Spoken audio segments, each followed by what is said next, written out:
but that's what you do. Then when you get back, you sit there and you talk about it, and that also goes into like how you can cope with PTSD because uh, the Americans discovered after World War II, the guys that came back that were flown back, so like the Air Force and the Army, the guys that were flown back, they had higher instances of more severe PTSD than the Navy guys and the Marines that were brought back via ships because the ships obviously take a lot longer.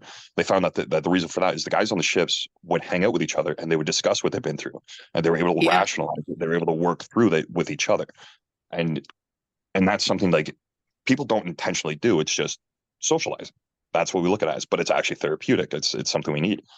And so when we sit there and we're like, yeah, that was it. That was an awesome time. 100%. When that artillery round is blasting Buddy's asshole open and he's like, he just peed a little. He's not thinking that's a good time. He's like, man, I'm gonna fucking get eaten. But then afterwards, he's like, man, that was holy fuck. You know? Yeah. This is one thing I've noticed that I worked in a lot of the flights of you guys coming home, and I've seen a lot of people just spiral and really not do well once they come home because you come home alone, you get in a commercial flight, there's no support system. Um, you don't have that communal sense of going home in a group or on a ship. What's I it think feel like coming home? I think with us, we have a huge benefit. I mean, and this goes with us being chosen where we always have a lot of guys that are injured. So So That is because we true. always have a lot of guys that are injured, they're always hanging out in Kiev. Like we have chats, we have group chats just for Kiev, and it's like so when you go to Kiev, you get added to it. When you leave Kiev, you get removed from it. Uh, but it's like so we always have guys in there. So when you're on your way out, usually guys spend a couple of days in Kiev while they organize their flight and everything. And while we do that, you're also hanging out with the guys. You know, guys, there's always Yeah. someone available. There's always someone that's able to hang out. You know, you'll sit there in an apartment with like two or three other guys, and I think that really benefits us. So I don't understand why other units aren't trying to do the same thing. You know, like if you have different guys coming in, maybe trying to establish leave blocks. You know, Yeah. so instead of having one guy go out on his own, well now you got three. Sure, your Mhm. unit's not for dudes, but instead of having three guys trickle out and all of them be alone, now you got three guys leaving together. Now they can do that. They can socialize. They can talk. They can work through anything that's bothering them. And it's just more beneficial long term, more healthy long term, in my opinion. No, I agree with you completely because I think the problem is people being alone. And if you at least have somebody you can talk to, and I get a lot of people reaching out to me being like, oh, I can talk to people, but you guys are really only going to talk to each other. I think like nobody else is really going to get what you've been through. Yeah, I mean, being home, nobody knows. I mean, I've had guys that have been to Afghanistan. I mean, I served in Afghanistan, and I mean, they're like, oh, Afghanistan was really intense. I was like, man, Ukraine makes Afghanistan a fucking joke. Mhm. So I mean, I deal with that, but it's like I have my civilian friends that have never been in the military. They're totally fine with what I do, and I mean, I also have the added benefit. I brought back Josie, so I spend a Yeah. lot of time with her, and she actually helps me with a lot because I've found I can get really angry very fast just dealing with people. I just want to fucking bash them in. Like I've met people that are very pro-Russian, and I'm like, man, I'm a murder your ass. But I keep Josie with me. Like I bring her out. I mean, as I sent you like a video yesterday, I was sitting at the bar and I had her with me. You know, so if she's with me, my focus is on her, right? So I just don't give a shit about anybody else. And everybody knows her. Everybody that I hang out with wherever I go, like everybody knows her because I'm a creature of habit. So she's welcome pretty much anywhere. So I think I mean I have that advantage where I got my own dog, you know, my Yuki dog. So yeah, I mean for Kaz, it's probably a different experience because he doesn't have a dog. Yeah. No, I just want to ask more about because I've actually struggled with anger as well too. Like I've never been an angry person, but after the war, it just sometimes I get extremely angry now at people who have problems that aren't real problems or are bugging me about things where I'm just like, this is stupid. Yeah. And I've seen it in every single one of you guys of the same struggle of you just get angry. Um, what do you think about that? How do you deal with it? Um, there's two really good books. Um, one is called The Body Keeps the Score. And then another one, which is a bit more specifically suited to, I guess, our situations, is Achilles in Vietnam. They do talk quite a lot about this, but mainly, it's gonna sound really retarded. When I was in the National Guard in Ukraine, I met this guy. He's, I think, 52, and he looks really fucking good for his age. And so he's the battalion psychiatrist, Mm. and we keep in touch. And I once asked him how he like looks so good, because I think Ukraine aged me like fucking 20 years. I looked good before Ukraine, and so well, he was like he meditates a lot, and I've been trying that, and it does help to an extent, but I do like there are so many moments where I have like these really, I mean, yeah, that's probably not very good to talk about for future jobs or anything, but there are definitely moments where it's like you do catch yourself dreaming of committing violent acts for whimsical opinions, I guess. No, I know what you mean. I'm not going to judge you for because like I said, like I haven't even been in more. Like I'm not an angry person. Um, but I felt myself getting more angry over the course of this. And it's tough because like my job is I deal with the public all the time. And sometimes people just ask me stupid questions. Yeah. And I have people who like some of the guys who fight in Ukraine, like they follow me and they'll be like, tell this person just to fuck off or tell them they're a fucking idiot. And I'm like, I can't say that. Like, but I want to say the same thing too. I mean, it does make sense. Yeah. It makes sense. You're exposed to quite a lot of the anger stuff, even for our guys, comes out like not even as late as like when guys get back home. I mean, Kaz, you'll understand this. Like, even when guys are injured, because we don't get time off, right? We don't. The only time off we get is when we get injured. So like, guys will be in the hospitals, but they'll go for drinks, and it'll come out. You'll hear someone be like, "Where were you?" And it's like, oh, that's someone losing out on a local because now you got some Ukrainian civvy that's saying something stupid or running his mouth. Yeah. To a guy that's not even from the country, that's in their country fighting for their country, and some local has like some nerve to disrespect them. And it's just like, like, and that's something like you could just see it. Like, I mean, you'll have some of the dudes that are like always positive, upbeat, and just all of a sudden, boom, and it's like, yep, they're gonna punch him in the face. Yeah. By the way, my battery is at 7%, and I left my charging cable at work, so I'll probably pop out in just a second. It's okay. It's okay. We can pick this up again later, but this is actually a fascinating conversation, I think. It is. Yeah, I want to keep going on that just in terms of, so obviously PTSD is basically inevitable, like whether people admit it or not, you're affected by the things that happen. What do you wish people understood about what you go through in combat that maybe if you could tell civilians one thing of what would help you and how they interact with you to not trigger it or just understand what you've been through? That taxation is theft. I mean, he's not wrong. I'm not gonna argue with, but yeah. Okay, sure. I think a lot of people have very ignorant, misguided opinions and thoughts, and they think that just because they can say something that they're right. A lot of people's heads are so fucking far deep up their ass you can't even blow past the uterus because their head's blocking it. It's just people like to talk to try and sound smart, but they don't know what the fuck they're talking about. Like just with me being here, like there's people that are, Russia's doing the right thing, and the things that they bring up, I'm just like, you're fucking stupid.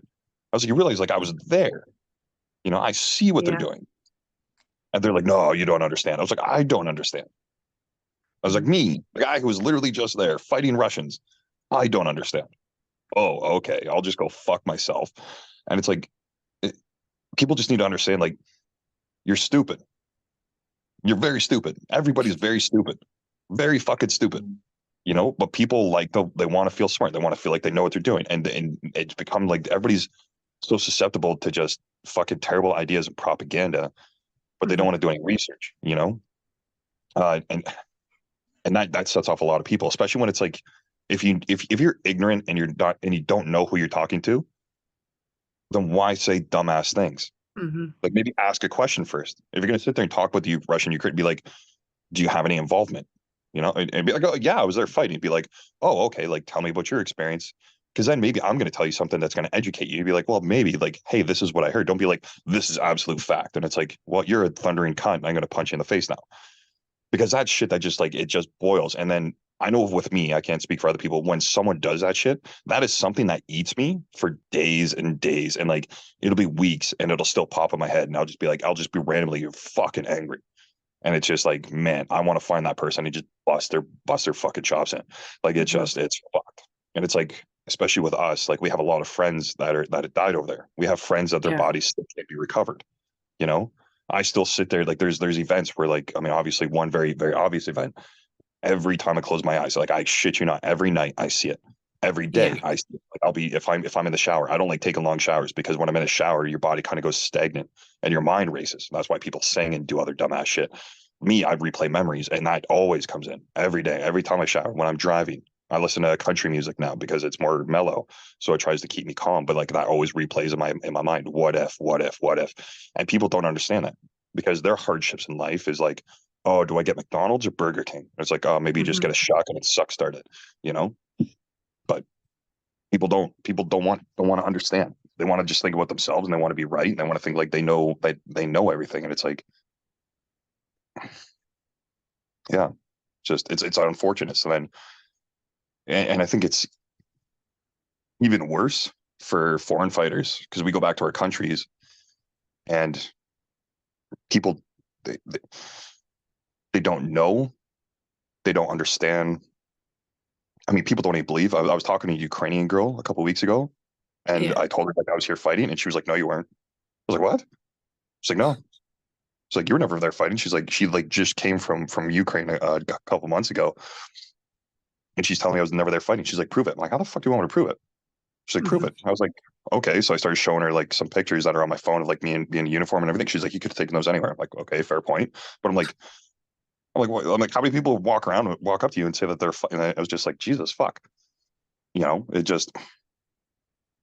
it's like these random unnecessary encounters that they just sit with you. You're like, I see that girl all the time because she's friends with like a couple of friends of mine. And whenever I see her, I'm like, you still don't think? You know? I'm like shit with me. You could Google me. There's an article written about myself and JK about Pervo too, and Yeah. that itself will fucking that you should corroborate it because it's uh, a published article. But nope, I'm still the guy that just claims he fought in Ukraine. I'm like, all right, I'll just go fuck Yeah. myself. So then that also goes spreading around because obviously people are going to talk about that. So it's like there's just unnecessary difficulties. You know, if it was a regular thing where people were actually being sent over, then you Mm-hmm. know. But then when that happens, then you also have the stolen valor guys, which is another huge issue. That I know with me that's a big thing I hate. I think other people are bothered by it. I think other people are just like they just don't care. They just don't give them any mind. They're like they're losers. But I don't like people that take away from our friends that have been wounded or our friends that have died. I think that's incredibly ignorant, incredibly disrespectful. And I think that those people need to be taught a lesson.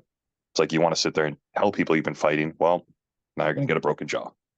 Yeah, yeah. I wanted to ask about that because I've encountered it a lot too. People who make things up or embellish or, claim they were on opposite they weren't, claim they were fighting and they weren't, just all kinds of things. And then there's also just a lot of people who really were there and really suffered.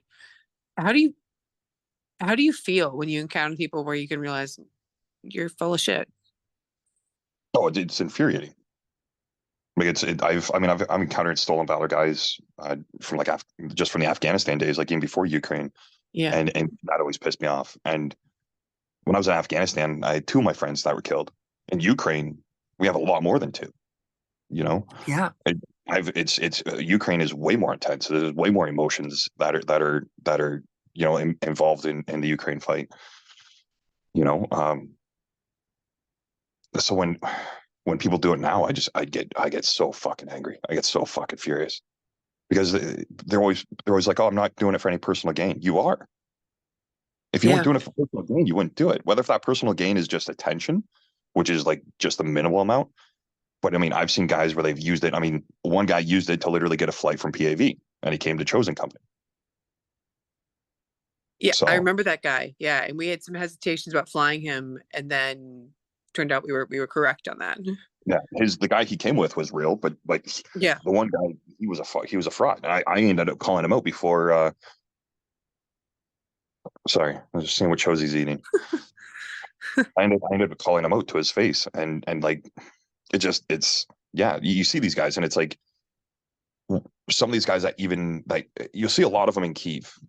I mean, I noticed in Kyiv when I was there in the hospital and stuff, and on my way out, you see a lot of them in Kyiv where they want attention, they want to tell people, they do fundraising. I mean, me and you, we've had issues with fucking other individuals that have making false claims that are also sitting in Ukraine, but they're doing it to like, for financial benefit. Like they have their PayPal set up, they got do stuff like that. So they have people back home sending them money while they're also doing illicit things in country to also supplement their income. But then they're also there walking around in combats in Kyiv, which you have no fucking need to do. But they're like sitting there for the attention, because then they could sit there and tell people like, oh yeah, no, I was fighting, I was wounded. Like, oh, were you really? And it's for that attention, or for then they get female attention, because then they can sit there and tell the girls like, oh yeah, I did this, and like a lot of Ukrainian women, they kind of obviously they like, was it empathize? They understand like what our blight, or like what we're going through, because Ukrainian men are going through it. But then they also realize like, okay, like these are foreigners coming in and doing it, and they don't have to. So it almost kind of makes it more like honorable, or a bit more, because it's we don't have to be there. Yeah. So then, like I mean, I've met girls that have been with these guys, and they're just like, they buy into it, and then they realize these guys are full of shit. But then the guys just move on to the next girl, next girl, next girl, and it's like that also affects when they do these things. When they do these things, it actually affects the real soldiers that are there. It's like those of us that are on the front line, that we can't go out there. We can't like sit there and be like, hey, this guy's a piece of shit. Like that's not, he's nothing. Guys are all lies. We can't have our voice out there. So it makes us look terrible, but then also does so internationally, does so locally, because now the local Ukrainians, they don't want anything to do with the foreigners, because the only ones to interact with are these frauds, because they're the ones that have the time, right? If you have the time to go out and do all that stuff, you're the ones that you get to put it's your face out there, not the guys that are actually busy, because we don't have the time, we don't have the ability, because we're too busy fighting Russians. So we end up getting made to look like shit, because these guys that are frauds, that are always out and about, just being trash. And they're also like, I've read so many news articles now from journalists where they're like, oh, I met a guy in a bar, and I immediately start thinking, it's like, okay, occasionally sometimes you guys are in Kyiv and are at a bar, you're off, but for the most part, the ones that hang out in bars are the frauds. And so it's like, but they're the ones running into journalists and getting in the news. Well, if you're talking to a journalist, like for us, I mean, I've talked to a couple journalists. Anytime a journalist has approached me, it's like, hold on, let me get permission. I'm not just going to run into someone at a bar and be like, and here's Bloof, and tell you everything, because that's OPSEC. You're literally breaching OPSEC. You don't know if that information has already been out. You can't, like, there's certain information, because these guys are always going to talk about some like glorious battle where they took on 3,000 Russians. And it's like, really? Like, okay, so is that approved? Where'd that happen? Like, are you going to give away operational secrets? Are you going to give away tactics? What do you like? Yeah. In a way, like what equipment is at that location? Is it still at that location? Did you just fuck those guys over that are there fighting? And it's like, nope, they're just running their fucking mouth, because like a real soldier would be like, I have to get permission. I have to make sure this is okay. And like, even with me, because I've been offered a bunch of times to be interviewed for various things and various events, and sometimes I'll look at it and be like, there's a better person that could be interviewed. Let me talk to someone else. Let me get approval, and then let me ask the other person if they would rather do it, because they had a better position. They were on this op, and they should talk about this one because it's more important than this other op that I was on. And but these guys always have awesome stories. I mean, I used to always say, if you ever want to hear a great war story, ask someone who's never been in combat. I say the same thing of just like the more war stories they tell, the fewer war stories they really have. I've been a couple exceptions, but in general, though, the ones that really do shit, they keep to themselves. No, we'll talk when we're together, but it's like, or someone we trust, but like I don't go tell shit to randoms, because I don't want to deal with their bullshit. You know, if I'm out, like, you know, if I'm out with Chosy, I'm not going to sit there and talk to some random and tell him a bunch of war stories because why? What's the point? One, I don't care It about also, them. Two, I don't give a shit. It has no effect, and it's like, do I want to sit there and talk to someone I don't know, I don't trust, and tell them things that are deep and like that are emotionally connected to me? No, like fuck off. That's like going up to to me. It's the equivalent of going up to a woman and be like, "Are you menstruating?" It's like, man, you don't ask that. None of your business. this was the thing. I'm gonna write about this soon, but I've been kind of struck by some of the questions that people ask, like journalists are. It's just I felt like I'm getting punched in the gut when I've been asked where it's just like, well, how did your friend die? I'm just like, holy shit, what a insensitive thing That's to when ask, you're you know? that's when you're like a shit journalist and you Yeah, don't like, know but how they to. always want to know how people died, and I'm like, what about how they lived? Like, what about what kind of person they were? Like, what kind of soldier they were in general? But they always want to hear some Yeah, story of but like, then well, how did they focus die? on themselves. Like, hey, this guy died, and then that's all they focus on is someone's death, and it's like, well, what about everything else? You Mhm. know, what about the 16 dudes? What about the six guys that carried him out? What about the guys Yeah. that sat there protecting his body until nightfall, so that way they could retrieve him? Like, what about that? Like, there's a lot more that goes on. There's a lot more that happens than, you know, unfortunately, someone dying. There's a lot that goes down. Like, even when someone's hit, like you can see everybody's mood change, and like you can see everything shifts, everything changes. It's very fluid, you know. Like, yeah, sure, we're soldiers. Yeah, sure, we kill people, but we still have emotions. You Mhm. know, they're different. They definitely change and manipulate us differently than the average person. Like, I don't think any of us are emotionally run. I don't think you can Yeah. be a soldier and be emotionally run. You know, and I think that's also why like none of us are liberals, because liberals are fucking like the left wing run by emotion, not by facts. With us, we take things. Okay, this is what's happening. What do we do now? What do we do now? What do we do now? What has to get done? What has to get done? You Yeah. have to do the problem that's at hand. You know, you can't sit there and let emotions run you, because the moment you get emotional, if you can't control your emotions, you're not going to be effective. Even Yeah. if that means getting angry, you get angry, people get shaky, they get all Mhm. amped up, adrenaline's pumping, you can't control yourself, but then you also got the adrenaline dump afterwards, where now you're exhausted. You got to control that, and I think we have a good group of guys where, because of the experience we've had, because of all the shit, like, you learn real quick how to control this. For those that haven't had any experience, I mean, Yeah. I think though this is where people kind of misinterpret it though, because obviously you guys end up with good emotional control. You have to, or you die. Like that's just part of your job. yeah, But it ends up in people treating you like emotionless robots then in all aspects of your life. Where in reality, but like you they don't you have understand us. relationship. Yeah, you And care when about people want to people. say that, is because they don't want to understand us. You know, Yeah. like that's the cognitive dissonance, right? They made up their opinion. That's their opinion, no matter what. It's like trying to fight with someone on the internet. You could say everything, you could have evidence for everything, Yeah. but they can always pull up somebody's Twitter post that says the opposite, and they're gonna be like, "No, I'm right." They will see a thousand pieces of evidence saying, you know, the sky is blue, but they'll find one where somebody says it's purple and be like, "Well, this guy says it's purple." You know, like, you have to you have to want to have an open mind. And I find Mhm. that the people that claim to have an open mind are very close minded. You know, a lot of civilians are very close minded, and they don't want to know. They'll sit there and Yeah. they'll give you lip service. They'll ask you questions, but they already made up their opinion about you based on whatever opinion they had before, and it has nothing to do with anything you give them. Yeah, this has been kind of my experience of it too. Cause I've been kind of told by everybody in the front line, like I'm somewhere in the line between civilian and military now. Like we don't know what I am, but it's something kind of Well, special in the middle. you're on a hitman team, and you control the Ukrainian army. Obviously, I do. I'm the you're mafia boss of Ukraine, and yeah, you're send you the guys you're on the mission. Yeah. you're the puppet master that controls Zelensky. Yes, that's exactly who I am. That'd be amazing if it really was that way. But I've encountered the same thing of just kind of civilians not wanting to understand or not caring. And basically when I started this work, um, I mean, I knew some veterans before, but it was like Air Force officers and stuff, not combat veterans. And now after I've gotten to know people, I'm just like, I can see why you guys are pissed off all the time. I can see why you guys think civilians are useless. Like I can kind of see all of it actually of where is this coming from. Right? And they're stupid. And that's why we're like, you guys are fucking dumb. And then when it comes down to things, because we see all the bad in life, right? Like, we Yeah. are literally seeing, like, Like it's like the extremes. Like we get to see the end path of when people make poor decisions in their in their country's leadership. We're the ones sent in to go and try and Yeah. correct.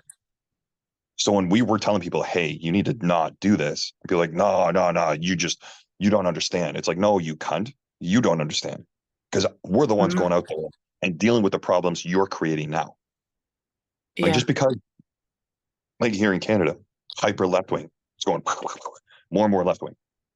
We have crazy fascism from the government. Like, and the Mhm. liberals are like, this is great. And it's like, no, this is fucked. Like, this is absolutely fucked. Like, the cost of living in Canada is insane. Mhm. Insane.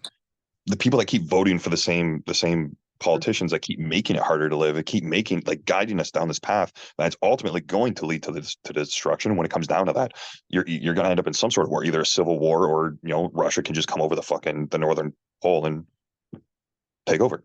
They can take the northern territories. We don't have any military to fucking do anything about it. And everybody here is so afraid of guns because they make loud noises. They're just going to be like, oh, I mean, maybe it'll be okay. And it's like, and then when it comes down to it, it's like, well, we told you so. But nobody wants to listen because cognitive dissonance. They want to feel good. They want to make a vote that makes them feel good. And it's fucking insane. And it's like, well, we're the ones going out there dealing with it. And there's always a conflict somewhere because someone put the wrong person in power, the wrong Yeah. ideology that's manipulating everything, and it turns it into some sort of massacre or war or something. There's always somewhere where they're either behind your country or ahead of your country leading towards that destruction. That's why soldiers are always necessary, because someone always needs to go and deal with that. Because the only thing that stops evil men is good men willing to do evil. Before this, I was actually a pacifist. I was somebody, I protested the Iraq war. I didn't want, more military support kind of thing. But now I'm thinking, no, it's actually soldiers that are standing between us and evil here. Um, what does it feel like though to be the one that actually goes and does that? Well, it'd feel a lot better if people understood like the bigger picture, right? If people understood what what is actually going on, if people understood like the why we do it, right? And how we do it. And then it'd feel better. But like when we're there, I don't think about politics. I don't give a shit. That's big picture. You got to think small picture when you're on the ground. And like, I mean, with us, for the shovel up, we literally drove up, like sped up to these trenches, Russians still in the trench. We jump in the trench, and our only way in and out, the Humvees, take off, gone. Now, now we are in a trench, a Russian trench system, with Russians still in said trench system. And then the Russians start dropping artillery and mortars on that trench system that us and the Russians are in. You are occupying the same ground that Russians are occupying. And when it comes down to it, it's you're going to die or they're going to die. You both are not going to live in that trench. And when it comes down to that, you just have to do it. You know, you have to push in, you have to move, you have to take care of your guys.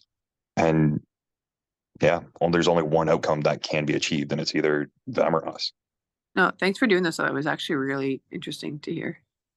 Awesome. Have a good night. All right. Bye. But